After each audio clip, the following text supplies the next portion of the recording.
अखन अहाँ सब सुन रहल छी अमचन म्यूजिक की शानदार प्रस्तुति। जलवा बदली गे छोड़ी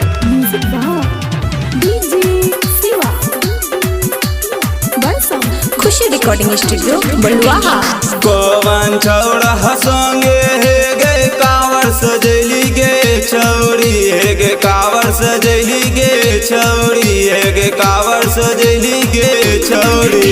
आ कौन छौड़ा संगे गे जलवा भरली गे छौड़ी। आ कौन छौड़ा संगे गे जलवा भरली गे छौड़ी।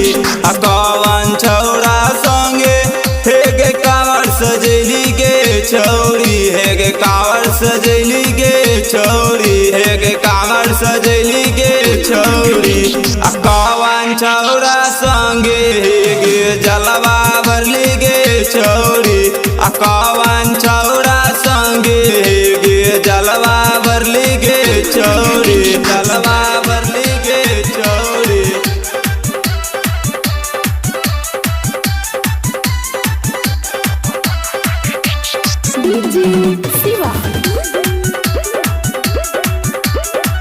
खुशी रिकॉर्डिंग स्टूडियो बलुआहा। सुमित वह छौड़ा हंसोंगे हे गे कांवर सजैली गे छौड़ी हे गे कांवर सजैली गे छौड़ी हे गे कांवर सजैली गे छौड़ी। अनिल वह छौड़ा संगे हे गे जलवा भरली गे छौड़ी। अनिल वह छौड़ा संगे हे गे जलवा भरली गे छौड़ी।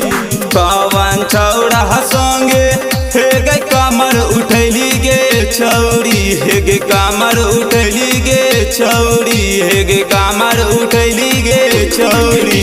आ कौन छौड़ा संगे हे गे देवघर गेली गे छौड़ी। आ कौन छौड़ा संगे हे गे देवघर गेली गे छौड़ी जलवा भरली गे छौड़ी।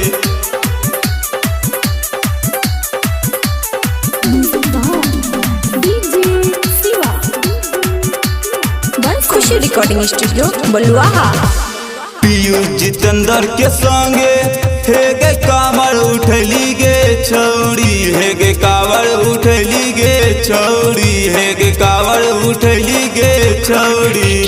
बिट्टू विशाल के संगे हे गे देवघर गेली गे छौड़ी।